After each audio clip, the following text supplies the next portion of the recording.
Ayo berinvestasi akhirat, bangun rumahmu di surganya. Sempurnakanlah ibadah Anda dengan beramal jariah yang pahalanya tidak terputus hingga akhir kiamat dengan ikut berdonasi untuk pembangunan Masjid Agung Al-Akbar Kota Sorong. Bismillahirrahmanirrahim.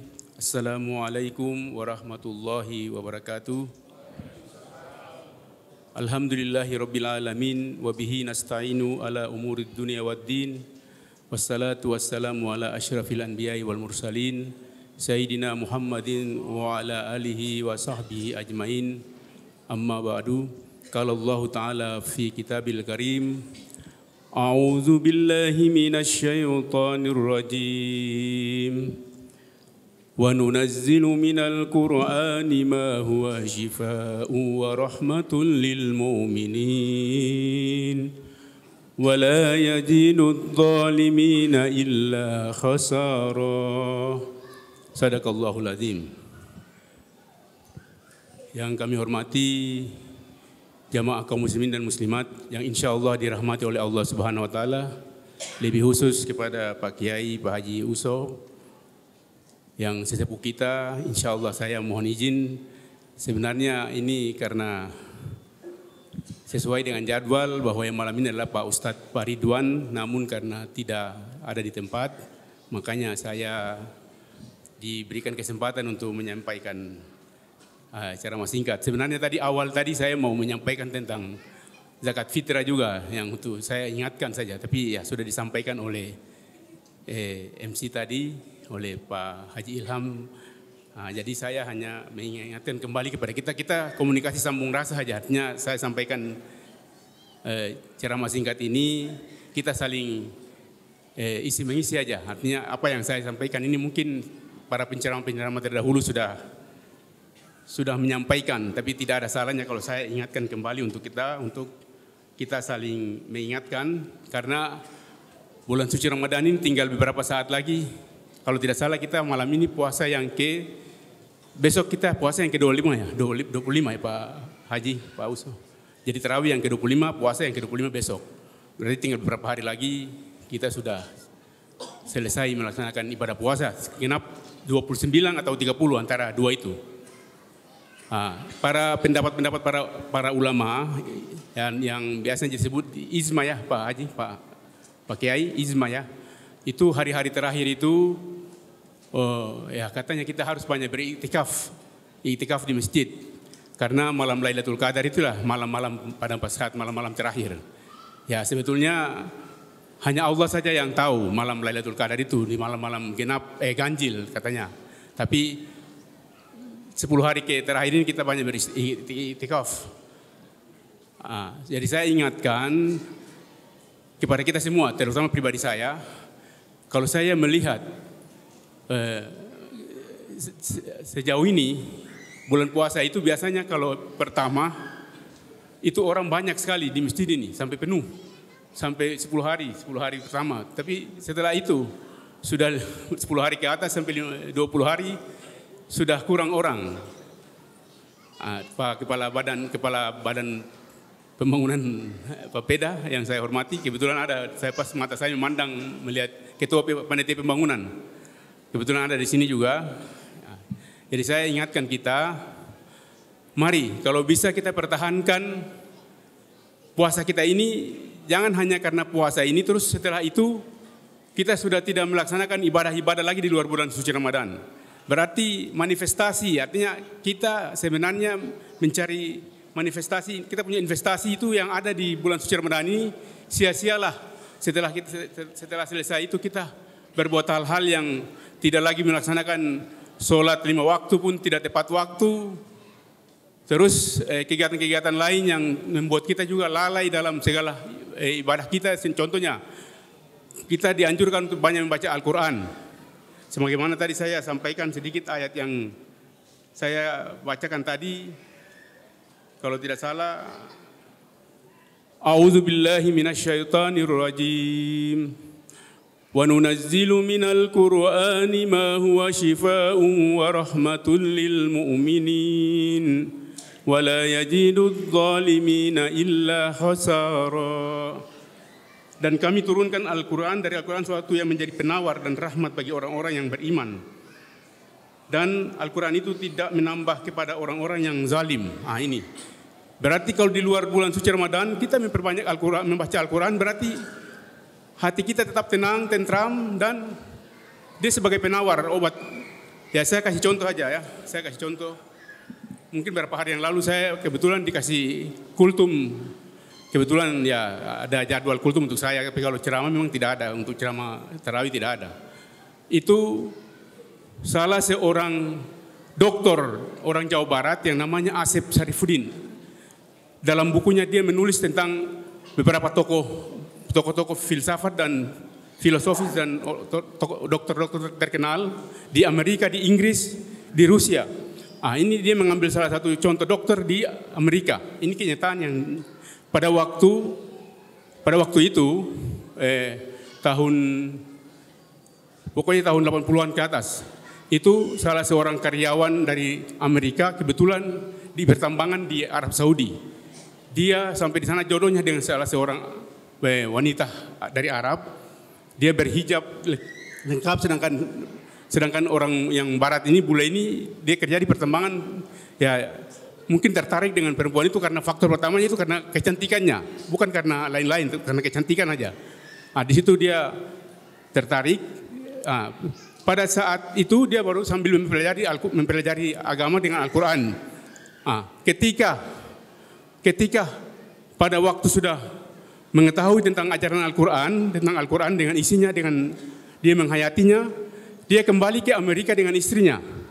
Sampai di Amerika, dia kebetulan kena sakit serangan jantung. Ini cerita yang betul-betul nyata yang diambil oleh salah seorang dokter dari Jawa Barat namanya Asep Syarifuddin. Jadi pada waktu pembedahan istrinya ini langsung mengaji. Dia mengaji.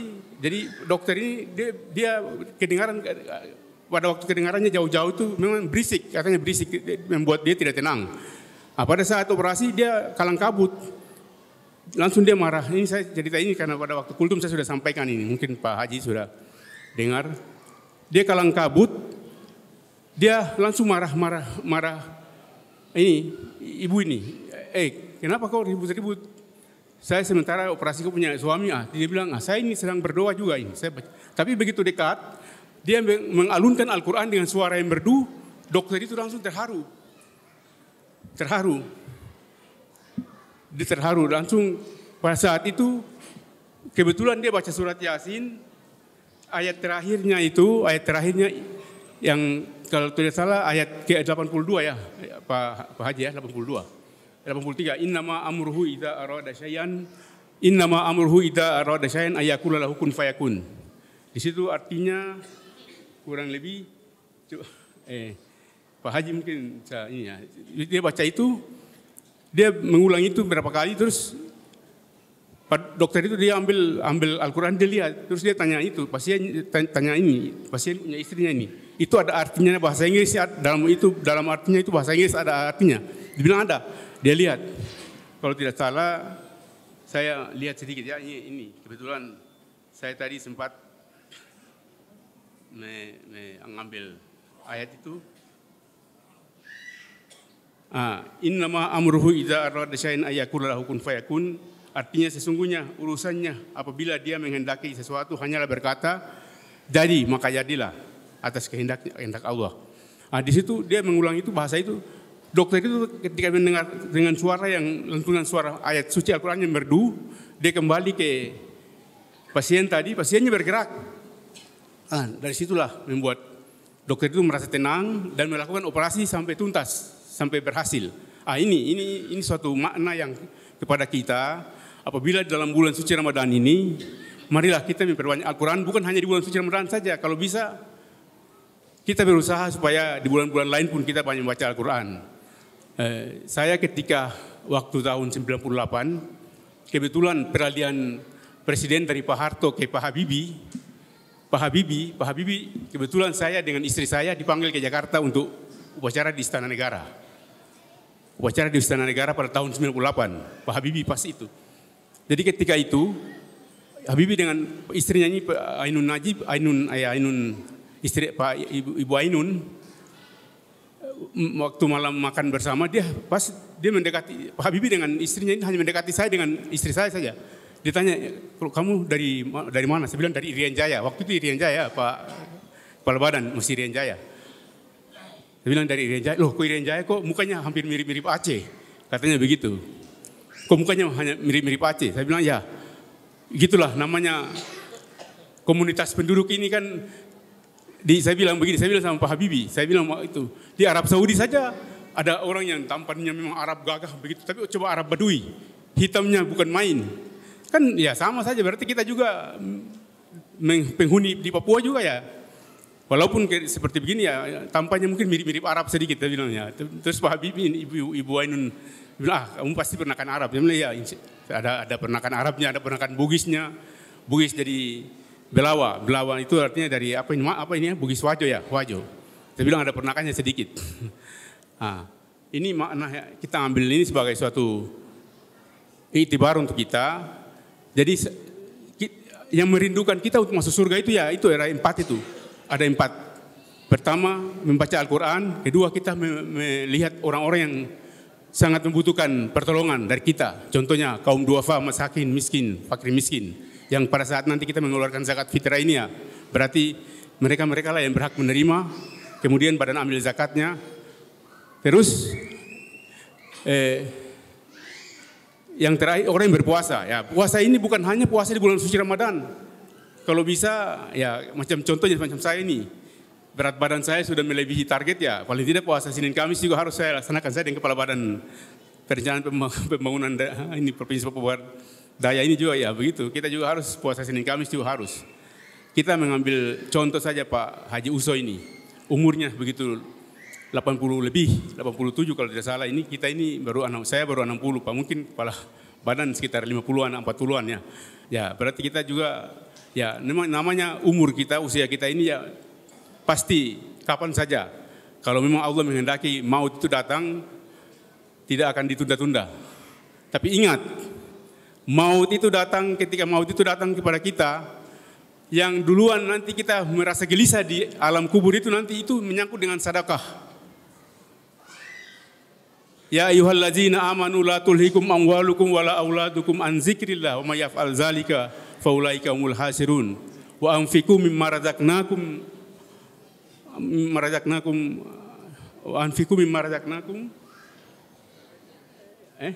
min qabli ayati ahadakumul maut fayaqula rabbi laula akhartani. Itu.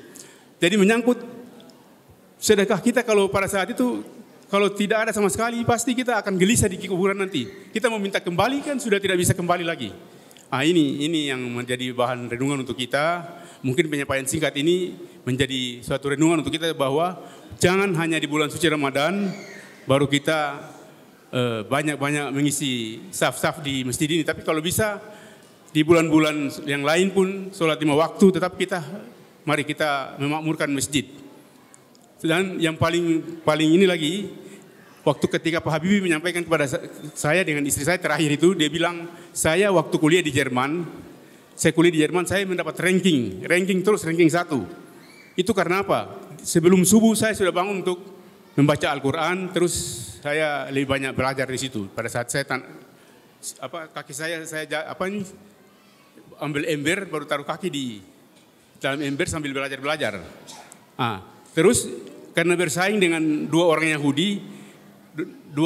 Yahudi ini ranking 2-3, dia sedangkan Pak Habibie ini ranking 1 terus. Mereka lihat kenapa sampai dia ini ranking Pak Habibie ini ranking 1 sedangkan kita ini tidak bisa.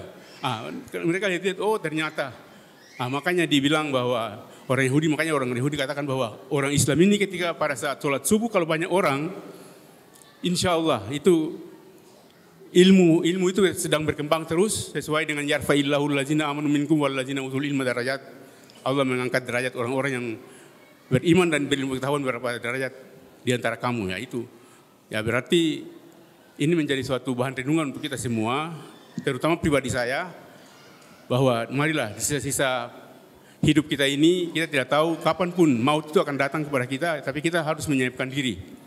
Saya kira itu Singkat dari saya, mohon maaf kalau apabila ada kata-kata yang kurang berkenan di hati. Wabillahi taufiq wal hidayah. Wassalamualaikum warahmatullahi wabarakatuh.